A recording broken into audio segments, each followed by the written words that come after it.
जो है ये सरल चित्त है और सबके लिए ही है। वेद व्यास जी ने उस 4 श्लोक की भागवत को बृहद 18,000 श्लोकों में वर्णित कर दिया, एक मोटी पुस्तक के रूप में।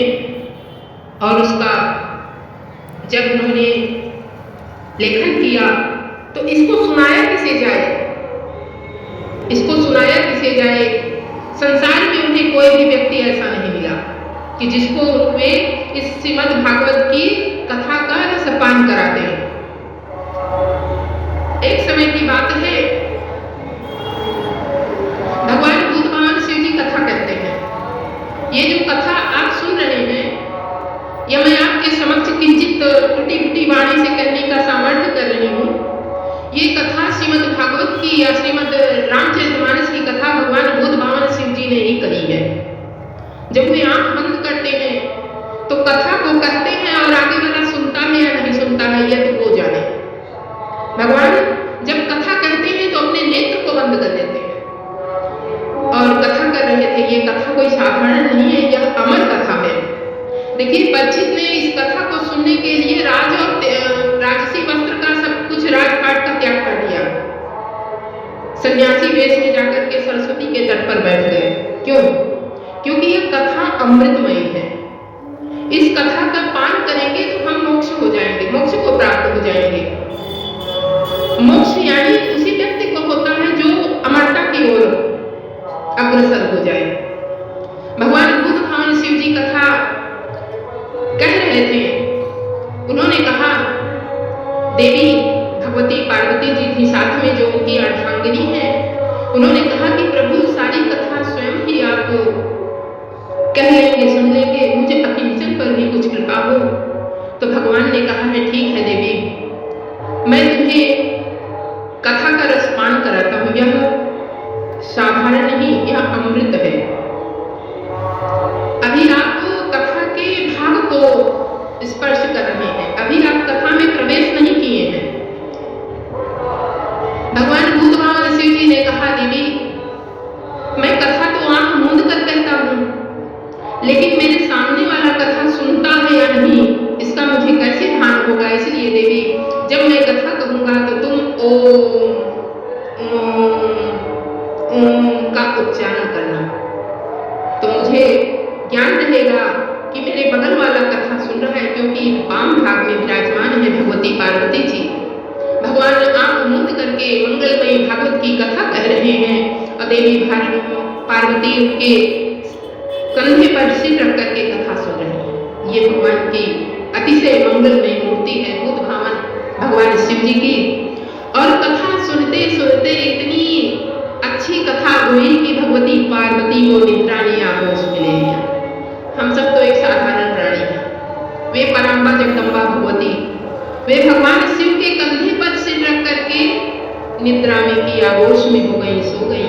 3 दिन की कथा का उन्होंने रसपान किया और 4 दिन की जो कथा थी, चौथे दिन कथा भगवान श्री कृष्ण का प्राकट्य होता है, मंगलमयी भगवान की कथा, जिसे हम लोग कहते हैं यह तो रसगुल्ला है, ये तो मोक्षदायिनी है, ये तो सुरसरी है। उस कथा का पान नहीं कर पाए। वहां पर एक सुख पक्षी था, उसने सोचा कि यदि मैं कथा मुझे सुननी है तो माता तो सो गई हैं, तो मुझे उनकी जगह ओम का उच्चारण करना होगा। और वह छोटा सा नन्हा सा सुख पक्षी भगवती पार्वती की जगह ओम मंत्र का उच्चारण करने लगा। वह पक्षी बोलने लगा पीछे से, जो अभी अभी अंडे से फूटा था, ओम ओम, क्योंकि ओम का उच्चारण नहीं होगा तो भगवान की कथा बंद हो जाएगी। इस तरह से कथा पूर्ण हुई सप्ताह की, और जब सप्ताह की कथा पूर्ण हुई तो भगवान बुद्ध भगवान शिव जी ने बड़ी जोर का जयकारा लगाया, बोलिए बांके बिहारी लाल की। जब बड़ी जोर का जयकारा लगाया तो भगवती पार्वती की निद्रा खुल गई।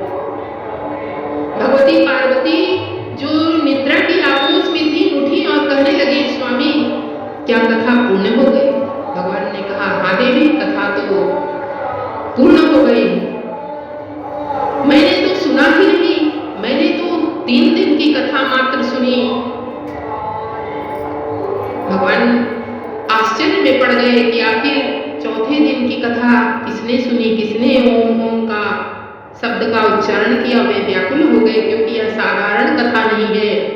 ये भगवती पार्वती को सुनाया जा रहा था, क्योंकि भगवती पार्वती भगवान की अर्धांगिनी है, पराम्बा है, जगदम्बा है। उन्होंने आग्रह किया कि प्रभु मुझे भी अमरता की ओर ले चलिए।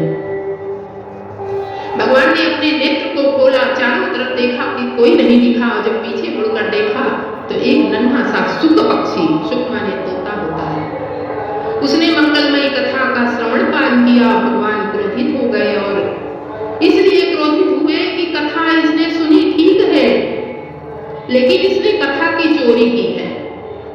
चोरी करने का मतलब कथा सामने से सुनी जाती है, इसने पीछे से श्रीमद् भागवत की कथा का रसपान किया, अर्थात चोरी की, और ओम का उच्चारण करता है।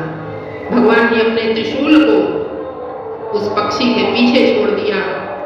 अब वह त्रिशूल उस नन्हे से सुख पक्षी को पीछे, त्रिशूल आगे, वह सुख पक्षी दौड़ता हुआ चारों तरफ घूमता घूमता अपनी प्राण को बचाने के लिए कहाँ जाए? ऊपर बद्रिका आश्रम, ऊपर अमरनाथ जी है जहाँ पे अमर कथा हो रही थी, नीचे बद्रिका आश्रम है जो वेद व्यास जी का आश्रम है। उनकी पत्नी है बिटिका देवी, व्यास जी की पत्नी। व्यास जी की पत्नी ने कहा, स्वामी चौथा पन आ गया, पुत्र हुआ नहीं। वेद व्यास जी भगवान के अवतार हैं। उन्होंने कहा, देवी चिंता की आवश्यकता नहीं है, भगवान सब समय रच कर रखते हैं, जो जब होना होगा होगा। आप चिंतित मत होइए, भगवान का भजन कीजिए। और बड़ी जोर की बिटिका देवी को जुभाई आई थी, मुंह को उन्होंने बाया जैसे जुभाई आती है। वह सुख पक्षी उड़ता हुआ आया और मुंह के माध्यम से बिटिका देवी के गर्भ में जाकर स्थापित हो गया। बोलिए सुखदेव जी महाराज की। यही सुख पक्षी सुखदेव जी के रूप में बिटिका देवी के गर्भ में निवास करते हैं। 9 माह का गर्भ होता है तो माँ तकलीफ में हो जाती है। 12 वर्ष तक सुखदेव जी आचार्य बिटिका देवी के गर्भ में थे। देवता वंदन करते हैं, वेद व्यास जी महाराज आग्रह करते हैं, माँ भी विनती करती है, पुत्र बाहर आओ, माँ को कष्ट हो रहा है। 12 वर्ष का समय कुछ होता है। बालक कहता है, नहीं मैं बाहर नहीं आऊंगा, यह संसार की माया मुझको पकड़ लेगी। क्योंकि जब बालक पैदा होता है तो वह रोने लगता है, क्यों क्यों करता, मैं कहाँ हूँ, मैं कहाँ हूँ, भूख लगी है, दूध पान कराओ। क्योंकि 8वें महीने 7वें महीने बालक जब गर्भ में है तो भगवान से विनती करता है कि हे प्रभु मुझे बाहर निकालो, मैं इस बार आपका भजन करूंगा, मैं इस बार आपके चरणों का दास बनूंगा, इस बार आपके नाम का सहारा लेकर के भव को पार करूंगा। लेकिन जब वह संसार में आता है तो माया उसको जकड़ लेती है। जब माया जकड़ लेती है तो वह माया के वशीभूत होकर के भूख से व्याकुल होकर क्यों क्यों करने लगता है। इसलिए मेरा सुखदेव जी आचार्य कहते हैं, नहीं मैं बाहर नहीं आऊंगा, मुझे संसार की माया पकड़ लेगी, मैं नहीं चाहता मुझे माया पकड़े, मैं माया से दूर हूं। सारे देवता, यक्ष, ऋषिवर, व्यास जी ऋषि हैं, उनके ऋषिवर जो मित्र हैं, सभी लोग आकर उनकी वंदना करते हैं, हे पुत्र बाहर आओ, माँ को कष्ट है। उन्होंने इनकार कर दिया, नहीं मैं 12 वर्ष क्या, मैं जीवन यहीं पर बिता दूंगा। भगवान कृष्ण स्वयं आए, पुत्र माँ पर दया करो, उनको भी मना कर दिया। राधा रानी आती हैं, कहती हैं, पुत्र जो गोलोक धाम की निवासिनी राधा रानी आई, कहने लगी, हे बालक पुत्र तुम बाहर आओ, मैं तुम्हें वचन देती हूँ कि संसार की माया तुम्हें स्पर्श भी नहीं करेगी, संसार की माया का स्पर्श तुम्हें नहीं होगा। तब सुखदेव जी आचार्य माँ के गर्भ का त्याग करके जैसे ही प्रकट हुए, भगवान जब प्रकट हुए तो वे तुरंत वन की ओर प्रस्थान कर दिया, वन की ओर प्रस्थान कर दिया। एक पिता पुत्र की लालसा करता है और पुत्र प्रकट होते ही वन की ओर जा रहा है। कैसे? कौपीन भी नहीं धारण किए हैं, दिगंबर है, सांवला स्वरूप है, घुंघराली लटे हैं, कमल के समान बड़े बड़े नेत्र हैं, बहुत सुंदर मुखमंडल डर है, लेकिन वे रुके नहीं कि संसार की माया मुझे पकड़ लेगी। पिताजी पुत्र पुत्र करके बुलाते रह गए, लेकिन उन्होंने मुड़कर नहीं देखा। इसलिए मुड़कर नहीं देखा कि मुड़कर देखेंगे तो माया के वशीभूत हो जाएंगे। वे आगे बढ़ते गए। इधर सारे जो वहां के वृक्ष थे, उन वृक्षों ने व्यास जी की ओर से कहा, क्या कहा? आप जिसे पुत्र कहकर बुला रहे हैं, कभी ये आपके पिता हुआ करते थे, आपके दादा परदादा हुआ करते थे, जिन्हें आज आप पुत्र कह के बुला रहे हैं। सुखदेव जी भगवान स्वयं में साक्षात भगवान के ही अवतार हैं। भगवान के 24 अवतार में व्यास जी भी भगवान के अवतार हैं और सुखदेव जी आचार्य भी भगवान के ही अवतार हैं। वेद व्यास जी महाराज ने सोचा, मेरा पुत्र तो बहुत ही काबिल है, इसको भागवत की कथा का पान कराना चाहिए, और ये वन में चला गया। फिर उनके मन में विचार आया कि मैं अपने पुत्र को भागवत की कथा का रसपान करा दूंगा तो यह संसार कहेगा कि व्यास जी को अपना ही पुत्र काबिल दिखा, बाकी और कोई काबिल उन्हें नहीं दिखा। इसलिए उन्होंने अपने पुत्र की परीक्षा लेने के लिए महाराज जनक के यहाँ कहवा भेजा कि जाओ जनक से कह दो मेरा पुत्र आ रहा है और मेरे पुत्र की कठिन परीक्षा होनी चाहिए। वेदव्यास जी महाराज ने कहा। वेदव्यास जी महाराज की आज्ञा का पालन हुआ और सुखदेव जी महाराज जनक के यहाँ पहुंचे ज्ञान अर्जित करने के लिए। जनक जी महाराज बहुत बड़े ज्ञानी हैं, ज्ञानियों में अग्रगण्य हैं। जब वहां पर पहुंचे ज्ञान अर्जित करने के लिए तो सुखदेव जी आचार्य को दरवाजे पर रोक दिया गया। जनक जी के पास सूचना पहुंची कि व्यास जी के पुत्र आए हैं। जनक जी ने कहा कि उनको वहीं पर रोक दो। रोक दिया गया, गेट पर ही खड़े हैं। चौथे दिन महाराज जनक जी ने कहा जाकर देखो उनके चेहरे का भाव क्या बताता है। जनक जी के जो चर थे वे आए, आकर देखा, कहने लगे महाराज जैसे आए थे वैसे ही उनके चेहरे की आभा है, वैसी ही चमक है, किसी भी प्रकार का कोई क्रोध नहीं है, किसी भी प्रकार के चेहरे पे कोई सिलवट नहीं है, अर्थात उनके चेहरे पे क्रोध नहीं है। 4 दिन किसी व्यक्ति को गेट पर रोक दिया जाए तो वह क्रोधित हो जाएगा ना, उल्टा सीधा बकने लगेगा। थोड़ी देर हो जाए देखो। उन्होंने कहा ठीक है, उनको अंदर ले आओ। उन्होंने क्रोध को जीत लिया है। श्रीमद् भागवत की कथा हमें यही सिखाती है कि हम क्रोध को जीत लें, काम को जीत लें, अहंकार को जीत लें। जो इन सब पर विजय प्राप्त कर लेता है वह संसार से ऊपर उठ जाता है, चाहे वह इंसान ही क्यों ना हो। यह तो परम पुरुष है। उनको अंदर भेज दिया गया। अंदर आए। अंदर आकर के बहुत ढेर सारी सुंदर ललनाएं थी जो कि वहां पे नृत्य गान करती थी। उनके बीच में उनको पालने पर बिठा दिया गया। सुंदर ललनाएं आकर के कोई उनकी घुंघराली लटों को छू रही हैं, उनके शरीर का स्पर्श कर रही हैं। इस तरह से उनके काम की परीक्षा हुई। जनक जी ने कहा कि यह तो परम पुरुष है, इन्होंने तो काम को भी जीत लिया है, क्रोध को जीत लिया, काम को जीत लिया। अब जनक जी के पास में पहुंचे तो जनक जी के चरणों में गिर करके उन्होंने साक्षात दंडवत किया। कहते हैं कि साक्षात दंडवत करने से ही हमारे यहाँ का जो नियम है, हमारी संस्कृति जो है, आज तो लोग घुटने तक स्पर्श कर ले, लेकिन नहीं, अंगूठे का स्पर्श अपने मस्तक को ऋषि के, संत के, तेजस्वी के अंगूठे पे रख देते हैं तो एक वाइब्रेशन निकलता है जो हमारे अंदर एनर्जी प्रभावित करता है। अब दंडवत होगा तो कपड़े मलिन हो जाएंगे, नहीं, इसकी परंपरा भी अब नहीं है। उन्होंने साक्षात दंडवत किया। जनक जी के चरणों में जनक जी ने उठाकर हृदय से लगा लिया। उन्होंने व्यास जी को सूचना भेज दी कि आपका पुत्र तो काम को जीत लिया है, क्रोध पर विजय प्राप्त करनी है, अभिमान तो है ही नहीं इनके अंदर। इस तरह से सुखदेव जी महाराज को वेदव्यास जी ने अपनी 18 श्लोकी भागवत का संपूर्ण ज्ञान दे दिया। और ये दिगंबर हैं, इनको कौपीन धारण कराई। कौपीनवन्तः खलु भाग्यवन्तः। कौपीन यानी लंगोटी पहनाई। हमारे यहाँ जब पुत्रों का यज्ञोपवीत संस्कार होता है तो उनको लंगोटी पहनाई जाती है। यज्ञोपवीत संस्कार किया और उनको कौपीन धारण कराई।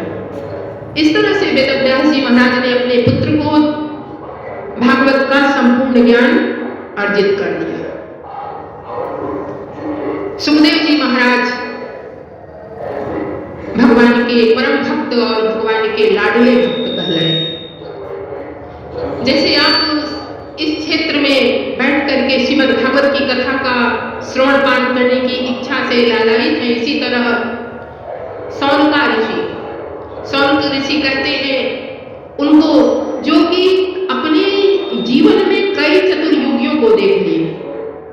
एक ऋषि, दो ऋषि, जो सारे ऋषि हैं, इन्होंने अपने जीवन में सतयुग को देखा, त्रेता को देखा, द्वापर को देखा, कलयुग को देखा, यानी चार चतुर्युगियों को देख लिया। और फिर उसी को हमारा कलयुग ये खत्म होगा तो फिर सतयुग ही तो आएगा। इस तरह से इतने बड़े बड़े संत, इतनी लंबी लंबी आयु के, इनको सौनका ऋषि कहते हैं, सौनक ऋषि। लेकिन इनके मन में इच्छा है कि श्रीमद् भागवत की कथा का हम रसपान करें। ये तीर्थ है, प्रयागराज का क्षेत्र तीर्थ है, जहां पर श्रीमद् भागवत की कथा होती है, वो नैमिषारण्य बन जाता है, नैमिषारण्य बन जाता है। और सौनक ऋषि आदि नैमिषारण्य में है। हजारों ऋषि लंबी लंबी आयु के, और उन्हीं के मध्य 20 वर्ष के सूत जी महाराज का आगमन हुआ। सूत जी महाराज जो कि व्यास जी के लाडले शिष्य हैं, जब उनका आगमन हुआ तो सारे संत महात्मा खड़े हो गए उनके स्वागत के लिए। उनको बड़ा संकोच हुआ कि मैं 20 वर्ष का एक युवक और ये लंबी लंबी आयु के, मेरे दादा परदादा आदि दादाओं के उम्र से भी लंबी आयु इनकी, और ये मेरा स्वागत कर रहे हैं। उन्होंने कहा आप लोग उठिए नहीं, आप लोग बैठ जाइए।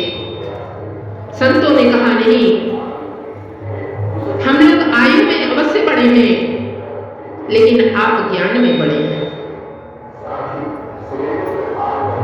धन में बड़ा हो सकता है व्यक्ति, आयु में बड़ा हो सकता है,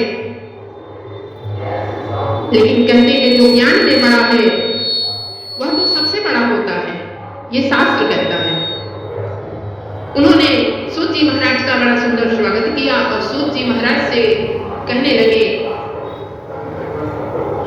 कि आप व्यासपीठ पर आसीन हो जाएं। सूत जी महाराज को व्यासपीठ पर आसीन कर दिया। वहीं नैमिषारण्य क्षेत्र में उनका पूजन किया, अर्चन किया और उनसे नीचे बैठकर कहने लगे ऐसी कोई मंगलमय कथा सुनाइए जिसका श्रवण करके कलयुग के जीवों का, जहां तक आवाज जाती है, जीवों का कल्याण हो जाए। कलयुग में बहुत दुराचार पापाचार बढ़ गया है। सूत जी महाराज ने बड़ी सुंदर वाममयी मंगलमयी कथा सुनाई। उन्होंने कहा देखो, श्रीमद् भागवत भगवान कृष्ण का सुंदर स्वरूप है, लेकिन एक बात की बात बताता हूं, सरस्वती जी गुप्त हैं। सरस्वती के तट पर बैठ करके सुंदर कथा हो रही थी तो उन्होंने कहा देखो, ज्ञान, भक्ति और वैराग्य, भक्ति हमारी अमूल्य है। भक्ति की कृपा, जब प्रभु अनन्य कृपा भगवान की होती है तब जीव के अंदर भक्ति की प्रेरणा जागृत होती है। और ज्ञान थोड़ा सा अर्जित करके व्यक्ति अपने आप को ज्ञानी बन जाता है कि मैं तो बहुत जानता हूं। तो भगवान कहते हैं नहीं, कुछ भी नहीं जानते। अभिमान तो ही मेरे प्रभु का भक्षण है। इसलिए भगवान कहते हैं भक्ति को ज्ञान का, ज्ञान को भक्ति का, दोनों का भक्ति ज्ञान का संयोग हो क्या हो जाए। तो भक्ति माता जो है भगवान की चेरी है। कहते हैं कि भगति भगवान शिव की है, भक्ति भगवान कृष्ण की है, भक्ति भगवान राम की है। और यहाँ भक्ति स्वरूप में प्रयाग में कलकल निनाद करती गंगा मैया बह रही है। ये क्या है? ये भक्ति है। भक्ति के दो पुत्र हैं, ज्ञान और वैराग्य। असर ऐसा हुआ कि माँ युवा है और पुत्र बूढ़े हो गए। दोनों पुत्र अचेतावस्था में पड़े हैं। माँ को बड़ी चिंता हो रही है कि मेरा पुत्र, मैं युवावस्था में, मेरे दोनों पुत्र ज्ञान और वैराग्य वृद्धावस्था को प्राप्त हो गए हैं। कोई तो आए ऐसा जो कि इनकी युवावस्था इनको प्रदान कर दे। उनके दोनों पुत्र अचेत पड़े हैं और वे बेचारी बैठ के रुदन कर रही हैं और सारी नदियां इस स्त्री का रूप धारण करके उन्हें चंवर बुला रही हैं भक्ति को। अब भक्ति कौन है? मैंने कहा ना, गंगा मैया। राम भगति जब सुरसरी धारा, भक्ति गंगा की है, गंगा भक्ति है। सारी देवियां उनको चंवर बुला रही हैं, वे रुदन कर रही थी।